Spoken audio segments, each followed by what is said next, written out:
Welcome back, everyone. On behalf of Forge College, I am absolutely stoked to have you here for another explainer. Right now, we're squarely in the application development with cost models module of our EVM to SVM transition track. We've been looking at the fundamental differences in how Ethereum and Solana handle compute. And now we're taking those concepts straight into the real world. Today, we're focusing on operationalizing those cost models and looking at the deep scaling implications of the code you write. Get ready, because we are moving from theory into building actual, robust production guardrails. I mean, we've all been there, right? You just finished at the last lesson on profiling and optimizing your transactions. You spent hours identifying hot paths, doing micro-optimizations, shaving off literally every single unnecessary compute unit. Your transaction? It's an absolute masterpiece of efficiency. It's a work of art. But let's be real for a second. How long until that perfectly optimized code gets completely wrecked by a coworker's chaotic multi-contributor pipeline? It is a tale as old as time. Someone merges a rogue PR on a Friday afternoon, and suddenly your compute usage just goes through the roof. Okay, let's dive into this. Because knowing your transaction is optimized today simply isn't enough. We need to ensure it stays optimized tomorrow, next week, and next year. What we're doing today is moving from just one-off profiling into building a full-on production assembly line. We're going to take the baseline metrics you gathered in the previous lesson and automate them. Think of it like building a world-class manufacturing plant. You don't just measure the first car off the line, right? You build automated sensors and levers to guarantee every single car meets your exact specs. Here is our blueprint for today.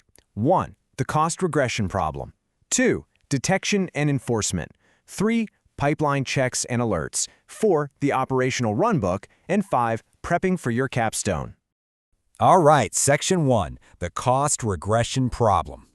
This right here is the core conflict that every scaling Web3 application eventually runs into. Now, static profiling is fantastic. Knowing your hot paths is an absolutely crucial insight, but it's really just measurement without protection. It's a snapshot in time. Profiling alone does not prevent regressions once smart contract logic, client code, or deployment parameters start rapidly changing. To survive scale, you've got to move to operational controls. This is where we convert those static baseline profiles into automated safeguards that live directly inside your deployment pipelines. Which brings us to Section 2, Detection and Enforcement. So these are the two main axes that make up any reliable operational cost control strategy. To use our assembly line analogy again, detection is your sensor. It means collecting comparable, trustable measurements, like the compute units consumed per transaction, and then surfacing any deviations. Enforcement, well, that's the automated lever that actually stops the line.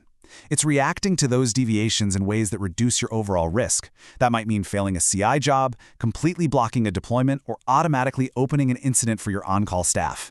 You really need both the sensor and the lever to make the whole shebang work. Now, what's really interesting about this breakdown is how perfectly our risk tolerances map across different stages of development. In pre-merge CI, you use regression checks powered by deterministic local benchmarks. The failure mode here is usually just small false positives from non-determinism. But move to pre-deploy, and you need budget checks based on instrumented staging runs, which will hard block a deploy if things go wrong. Finally, post-deploy at runtime, you rely on alerting from telemetry. And if you don't tune this properly, your failure mode is a massive alert storm. As you can see, different pipeline stages require entirely different control mechanisms. Moving right along to Section 3, Pipeline Checks and Alerts. It's time to take these high-level concepts and apply them to a concrete, real-world scenario. Imagine you're building an application with a critical token transfer path. In your previous profiling session, you measured this hot path and recorded a median baseline of exactly 45 compute units. This 45 CU, that's your gold standard. It's the number you need to fiercely protect as your team scales and continues pushing new code. And this brilliantly illustrates the difference between our two main enforcement families. To protect that 45 CU baseline, you got to choose your weapon. On one side, we have budget checks. These are absolute deployment blockades. Think of them like a strict 65-mile-per-hour speed limit on the highway. If your transaction exceeds it, the deploy fails. On the other side, we have regression checks. These are incremental monitors based on relative performance. So it's not a speed limit. It's more like your car's dashboard noticing a sudden 10% drop in fuel efficiency compared to yesterday. Let's actually apply a regression check to our token transfer. We've got our baseline of 45 CU.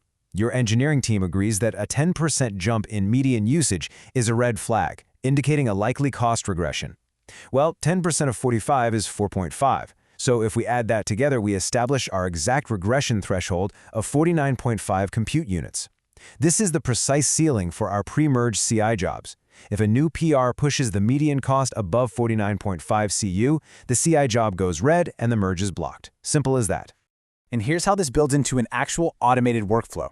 Step 1. You export that 45 CU baseline into a versioned JSON artifact committed directly in your repo. It's treated exactly as code.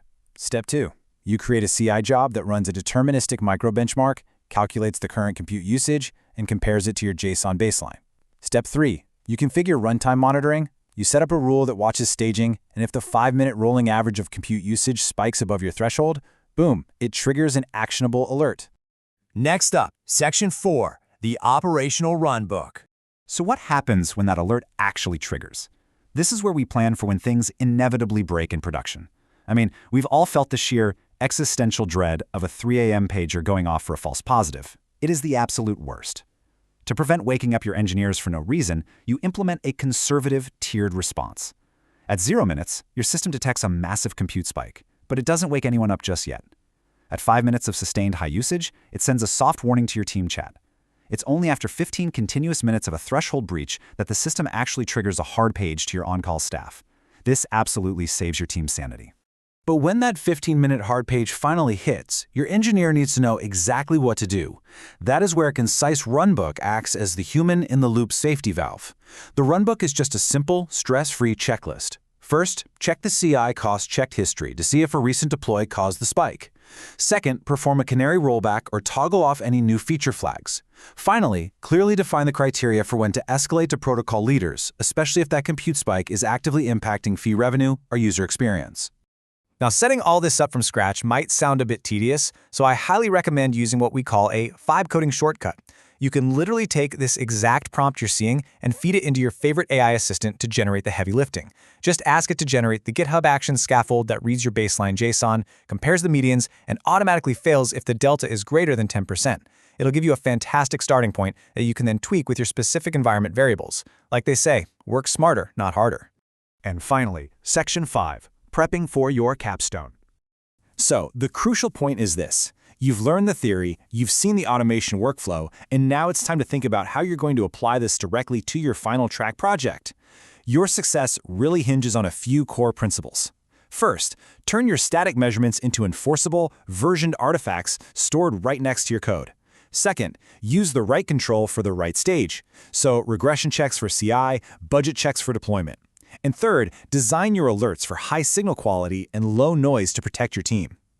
These operational artifacts are pretty minimal to build, but they provide a massive, highly leveraged safety net as your decentralized application scales to thousands of users. As we wrap up this module, your immediate next step is to actually implement these tools. Build that CI cost regression job, draft your alerting rules, and write out that one-page triage runbook. Commit all of these artifacts into a feature branch in your repository right now. In our next explainer, we'll be framing the capstone methodology and scope, and having these checks committed will set you up perfectly for your final evaluation. The tools are in your hands now. So, what does this all mean? It means it's time to ask yourself, are you ready to completely automate your Web3 assembly line? I know you are for sure. Thank you so much for joining me today. Remember, this explainer was proudly made by Forge College. If you want to dive deeper into this subject, learn more about cost models, and explore incredible Web3 engineering topics, head over and visit us at forge.college. I'll see you in the next one.